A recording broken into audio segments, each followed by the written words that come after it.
Hey guys, back again for day 28 of the 100 horror films in 31 days. I'd watched Hellraiser 3, Hell on Earth. This is the last of the three films in the Arrow box set. I love this film too. This was it's not a direct sequel. It's kind of it takes the story to a whole different direction from the first two films. You've got a guy that's finds or inherits a pillar, the pillar of pain, if you will, and it has Pinhead's face and other creatures in the pillar. In this film, Pinhead, his persona has been split into his original human identity. That was a British Captain Elliot, and then his id, which is, of course, Pinhead. And the whole film centers around the split of those two characters and where they can come together, what happens from that point.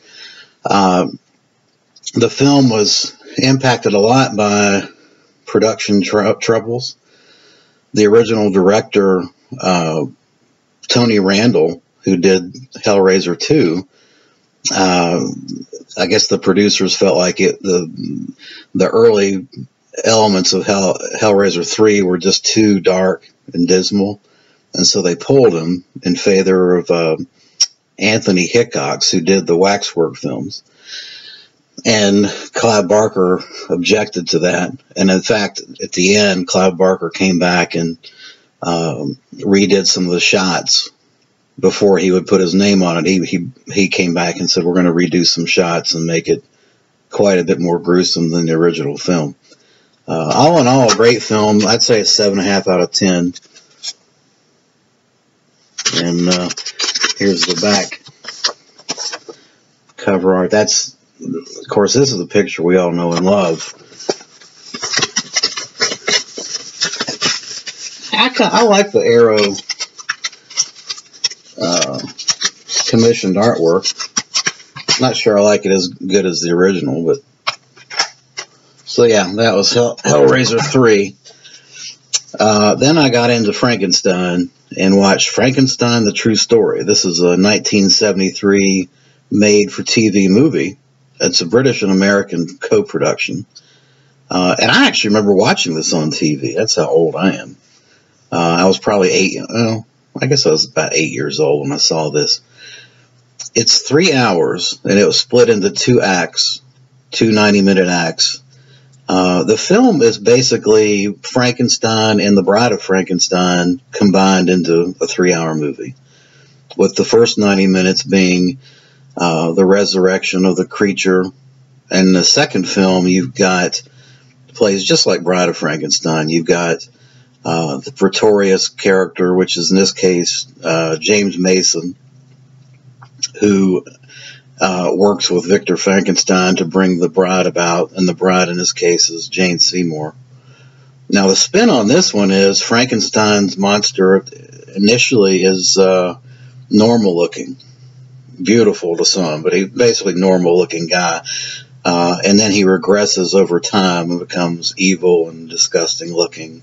The film, it's not, I mean, it's a loose adaptation of the book. I think calling it The True Story is a real stretch, because it's not strictly based on the book. To me it's just like the first two films, with the only real difference is the spin of Frankenstein's monster being somewhat normal and attractive from the onset. Great acting in this. David McCallum was, I love David McCallum. He's in the first act working with Victor Frankenstein to bring inanimate body to life. And then James Mason essentially replaces Ernest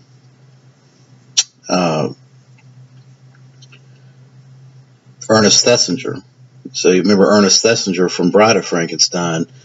Now James Mason basically plays that role. I like this film a lot. Of course, I have a childhood affection for it. It's very talky, very very TV drama, you know. But it's got its moments, and I thought everyone did a great job with the acting. It was well done. No Blu-ray on this, just a DVD. All right, I'm going to take a short break, and then I'll be back for the balance of day 28. Thanks. Hi, you hungry? Looking for a tempting treat? Hold on till I absorb some heat. Some added tang might please you too. I'll slide into an oven-fresh bun, and I'm ready for your eating fun. Why don't you try a juicy good hot dog? Mmm, delicious. All right, so finishing up day 28. Finished the day with 3 additional films. First up, well, this is the third film of the day. Third up was the 2004 Hallmark mini TV series Frankenstein. What can I say about this? If you've ever scrolled cable TV or your satellite and fell upon accidentally the Hallmark channel, you kind of know what you're getting into. It's a 3-hour Hallmark TV show that's about Frankenstein. It's really a slog to get through. I mean, it's very lightweight. Donald Sutherland it's got 2 great actors, Donald Sutherland and William Hurt. William Hurt plays the professor that initially educates Victor Frankenstein, and then Donald Sutherland plays the captain of the boat nursing Victor Frankenstein to health, and the story of Frankenstein is told through a series of flashbacks. I will say this, the movie tries to cover the book and stay true and honest to the book better than any telling of the story, but it's a lightweight Hallmark movie. I mean, the monster is played very sympathetically with no element of menace. I mean, even when he kills, it's like it's an accident kind of thing, but it's it's a made-for-TV Hallmark movie, and it's a 3-hour movie. 4 out of 10. I can't recommend it. It was painful to sit through. Then I watched, from my legacy collection, The Bride of Frankenstein, 1935, the classic, the remake, or the sequel, I'm sorry, of Frankenstein, 1931. Of course, I think most people that are interested in watching this kind of stuff have seen these films as many times as I have. But each time I try to watch it with a fresh set of eyes to see if I can spot some new things or interesting things. And one of the things I spotted in Bride is, if you look at Bride and compare it to Frankenstein, Boris Karloff had a set of dentures that he took out of his mouth so that his cheek would go in. And Frankenstein, well, he didn't do that for Bride of Frankenstein, so he had a fuller face. And apparently the reason for that was because he was speaking in this film, which he also thought was stupid, a really stupid idea. I think in later life, I think he realized that maybe he was a little too harsh in that assessment, that it actually worked. But his initial feeling was, the monster shouldn't speak. James Whale didn't want to do the remake or the sequel. He felt like he'd kind of done everything he could do with the topic in the first film. So I think he negotiated to do a movie that he wanted to do really badly in return for doing Bride of Frankenstein. And he felt like, well, if I got to do Bride of Frankenstein, I may as well flip it around and make it kind of a black, dark comedy. And I think that's why you've got a lot of comedic elements in this film. This Bride of Frankenstein, of course, is by many people, critics and fans alike, is the is touted to be the best of the whole Frankenstein Universal series. And I would agree. And I think in watching it, and really watching it today, I thought, when you can size up Bride of Frankenstein and check off all the boxes compared to the original Frankenstein, why is it better? And what's different about it? I mean, you got Boris Karloff, you've got Colin Clive, Dwight Frye, you've got the Gothic settings. The one defining element is Ernest Thesiger as Pretorius. I think Ernest Thesiger just took this movie to a new level. So if I had to give it a single attribute to Bride of Frankenstein and why it was such a classic and why it surpassed any of the other Universal Frankenstein films, it's got to go to Ernest Thesiger. Everybody else was fantastic and great, but they were fantastic and great in Frankenstein 1931. So that's my opinion. Great film, 9 out of 10. The movie was made for $350,000, which I think in today's dollars is $5 million, which is the same budget as the 1931 film, and it was shot in 36 days.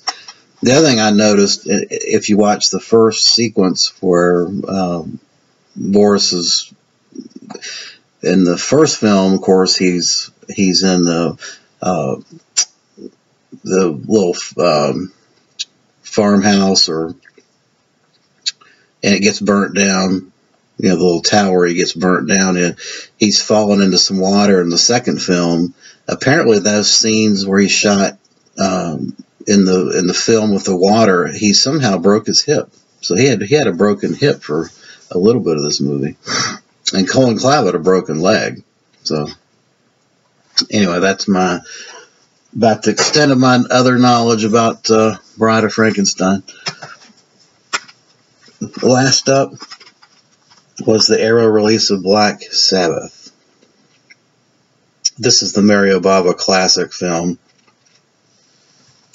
And I watched the Tim Lucas commentary. I watched the Italian cut, the European uncut film with the Tim Lucas commentary, which was very, as typical of Tim Lucas, it's very insightful.